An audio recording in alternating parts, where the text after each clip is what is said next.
নমস্কার বন্ধুরা, আমি চলে এসেছি আমার ইউটিউব চ্যানেল কখনো সখনোতে আজকে একটা মাছের রেসিপি নিয়ে। তো এই দেখুন, এখানে আমি মাছ নিচ্ছি, বাড়িতেই মাছ কিনি। তো এটা রুই মাছ অল্প করে নিলাম। আর এটা একটা নতুন ধরনের মাছ। এটা কি নাম বলছেন তোমরা? কি নাম বললেন? এটা হচ্ছে এই মাছ, গুলজরি মাছ। গুলজরি মাছ বলছে, নদীর মাছ। হ্যাঁ, নদীর মাছ, গুলজরি মাছ। তা আমি কোনোদিন খাইও নি আর দেখিও নি। অনেকটা পার্শে মাছের মতন দেখতে, দেখুন। মাছটা বলছে ভালো। একটু রোদের দিকে রাখুন তো, দেখা যায় ভালো করে। এই দেখুন,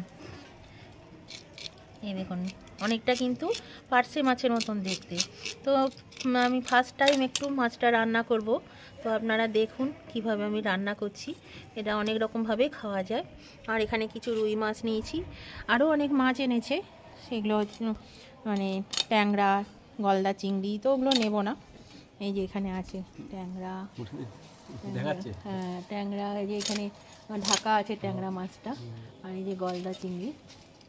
তো এইটা আমি এই রুই আর এই মাছটা নিলাম। তো এবার এটা রান্না করব, আপনারা দেখতে থাকুন।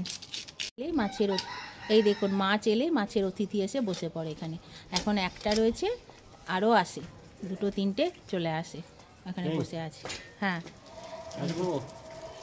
হ্যাঁ হ্যাঁ। এরকম বন্ধুরা, আমি মাছটাকে কেটে ধুয়ে নিয়েছি ভালো করে। এবার এর মধ্যে একটু নুন মাখিয়ে দেব, একটু নুন আর হলুদ মাখিয়ে তারপর আমি ভেজে নেব মাছটা। আজকে খুব সিম্পল ভাবে মাছটা করব, তো এটাই দেখায় আপনাদেরকে। এখন এটা আমি নুন হলুদ মাখিয়ে এবার ভেজে নিচ্ছি। এখন গ্যাসে একটা কড়া বসিয়ে দিয়েছি, তেল দিয়ে দিয়েছি, তেল গরম হয়ে গেছে। এবার আমি মাছটা ছেড়ে দিচ্ছি। তার আগে একটু এখানে নুন দিয়ে দিই, তাহলে পরে মাছগুলো আর তলে লেগে যাবে না। নুনটা দিতে ভুলে গেলাম আগে, যাই হোক অসুবিধা নেই। মাছটা দিয়ে দিলাম, বাকি মাছটা আর একবারে ভাজবো, একসঙ্গে ভাজবো না, তাহলে লেগে যেতে পারে, সেই জন্য একবারে ভাজবো না, বাকিটা পরে ভাজবো। তো মাছটা চলুন আগে ভেজে নিই। এই দেখুন বন্ধুরা, মাছটা আমি ভেজে তুলে নিয়েছি, এইরকম ভাবে ভেজেছি। এবার আমি এখানে ফোড়নে দেব এই 2 টুকরো তেজপাতা, 2 টুকরো শুকনো লঙ্কা, আর দিয়ে দিচ্ছি 5 ফোড়ন। এটা আমি ফোড়নে দিলাম।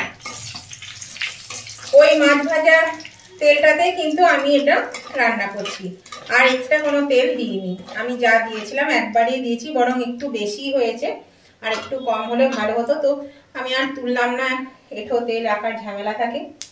দেখুন এটা হয়ে গেছে। এবার এর মধ্যে আমি সামান্য একটু হলুদ দিয়ে দিচ্ছি।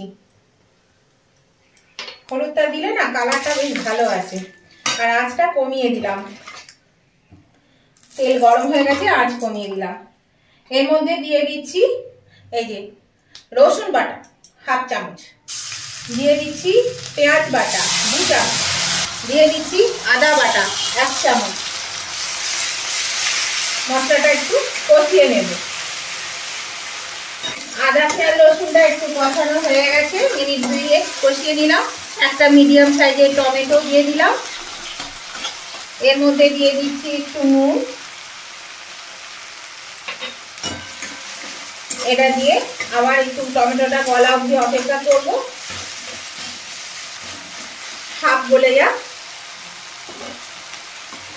এখন বন্ধুরা আমি ঢাকা দিয়ে দিয়েছিলাম, ঢাকাটা খুলে দিলাম। এবার দেখুন টমেটোগুলো কিন্তু সেদ্ধ হয়ে গেছে।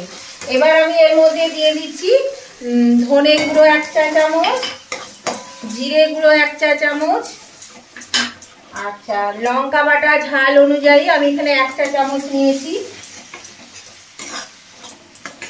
এবার দিয়ে দিচ্ছি এখানে আদা রসুন বাটার জল আছে, পেঁয়াজ বাটা আদা রসুন বাটা, একটু জল দিয়ে দিলাম যাতে মশলাটা পুড়ে না যায়। এবার আমি মশলাটা আবার একটু কষিয়ে নেব, আঁচটা কিন্তু আমার কমে আছে। এই দেখুন বন্ধুরা, এর মধ্যে আমি দিয়ে দিচ্ছি সামান্য চিনি, একটু স্বাদ অনুযায়ী চিনি দিয়ে দিলাম। চিনিটা দিলে কিন্তু খেতে বেশ ভালো লাগে, সেই জন্য একটু চিনি দিয়ে দিলাম। মশলাটা কষানো হয়ে গেছে। এখানে দিয়ে দিচ্ছি একটু টমেটো সস, 2 চামচ টমেটো সস দিয়ে দিলাম। আবার আমি মশলাটা একটু কষিয়ে নেব।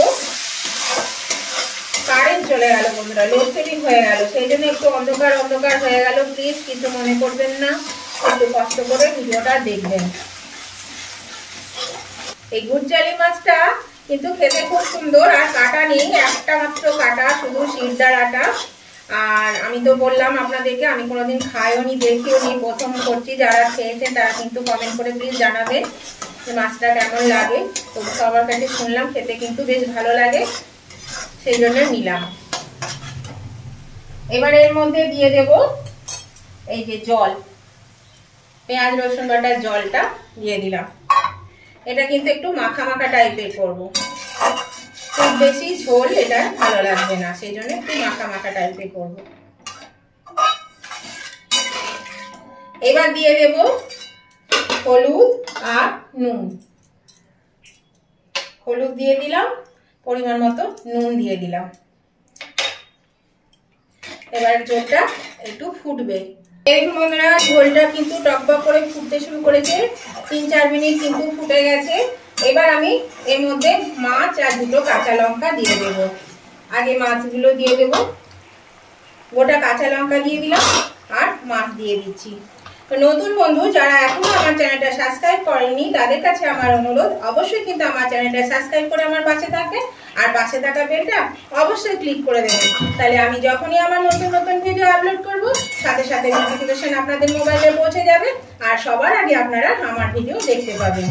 আর আমার উভয় বন্ধুদেরকে বলছি, আজকের এই রেসিপিটা যদি আপনাদের পছন্দ হয়ে থাকে, তাহলে দেখতে দেখতে যদি এখনো পর্যন্ত লাইক দিতে ভুলে গিয়ে থাকেন, তাহলে অবশ্যই কিন্তু লাইক বাটনটা প্রেস করে দেবেন। আর এটা কেমন লেগেছে সেটা জানাতে কমেন্ট করতে ভুলবেন না, অবশ্যই কমেন্ট করে জানাবেন। আপনাদের মিষ্টি মিষ্টি কমেন্টগুলো পড়তেও যেমন ভালো লাগে, আর আপনাদের একটা কমেন্ট আমাকে পরবর্তী রেসিপি বানাতে অনেকটাই কিন্তু উৎসাহিত করে। আর আপনাদের প্লিজ লাইকটা করে দেবেন আর কমেন্টটা করে দেবেন। আপনারা লাইক, অনেকে ভিডিও দেখেন কিন্তু লাইক কমেন্ট করেন না, আপনাদের একটা লাইক আমাকে এগিয়ে নিয়ে যেতে অনেকটা সাহায্য করে। আর আপনাদের বন্ধু বান্ধব আত্মীয় স্বজন সকলেই যাতে পেয়ে যায়, তার জন্য কি করতে হবে, প্রচুর পরিমাণে একটু শেয়ার করে দিতে হবে। দেখুন আমি একটু 1 মুঠো ধনে পাতা দিয়ে দিলাম। রান্নাটা কিন্তু হয়ে গেছে। এবার আমি এটা তুলে নেব, 2 মিনিট ফুটিয়ে তুলে নিচ্ছি। এই দেখুন বন্ধুরা, আমি গ্যাসটা অফ করে দিয়েছি। এবার আমি এটা তুলে নেব। দেখুন হয়ে গেছে। আর এটা কিন্তু অবশ্যই করে খাবেন, আমি নতুন খাচ্ছি, আপনারাও করে খান, দেখুন ভালো লাগবে খেতে। এই দেখুন আমি তুলে নিচ্ছি, তাই তুলে নিই, তারপর আবার দেখাচ্ছি।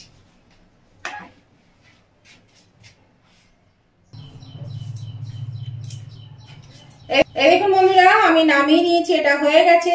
আর এটা কিন্তু খেতে কিন্তু বেশ ভালোই লাগবে আশা করি। তো আপনারাও না খেয়ে থাকলে একবার করে খাবেন, আর যারা খেয়েছেন তারা কিন্তু কমেন্টে অবশ্যই জানাবেন আপনারা কিভাবে রান্না করেন। আমার এই রান্নাটা ঠিকঠাক হয়েছে কিনা সেটাও জানাবেন অবশ্যই। তো আজকের মতন আমি ভিডিওটা এখানেই শেষ করলাম। তবে যাবার আগে আমি একটা কথা আপনাদের বলে যাই, আমি অনেকদিন ভিডিও দিতে বা করতে পারিনি, তার কারণ আমি জানিয়েছিলাম আপনাদেরকে যে আমার শাশুড়ি মা মারা গেছেন আজকে 16-17 দিন হয়ে গেল। আজকে আমি প্রথম একটা রেসিপি আবার শুরু করেছি। তো আমার যে কটা ছিল মোটামুটি 2-1টা ছিল, সেগুলো আমি ছেড়েছি। তো সেই জন্য এতদিন আমি আপনাদের কাছে আসতে পারিনি বা কারো ভিডিও দেখতে পারিনি, আমিও মানে ভিডিও করতেও পারিনি। তো কি বলবো, এটা একটা মানে অ্যাক্সিডেন্টলি হয়ে গেছে। অ্যাক্সিডেন্টলি না, উনি অনেক দিন ধরেই অসুস্থ ছিলেন, বয়সও হয়েছিল, তো সেই জন্যেই উনি চলে গেলেন আর কি। তো একটা দুঃখজনকই ব্যাপার, সেই জন্য মন মেজাজও ভালো নেই কারোর বাড়িতে, আর ভালোও লাগছে না। তো আজকে এই মাছটা আমি পেয়ে গেলাম, সেই জন্য ভাবলাম নতুন ধরনের মাছ নিয়েও ফেললাম আর করলামও, তাই রেসিপিটা সাথে সাথেই করে নিলাম। তো কেমন হয়েছে অবশ্যই বলবেন। তো আজকের মতন ভিডিওটা আমি এখানেই শেষ করছি। আবার আমি নতুন ধরনের ভিডিও নিয়ে চলে আসবো। ততদিন আপনারা ভালো থাকুন, সুস্থ থাকুন। Tata, bye bye.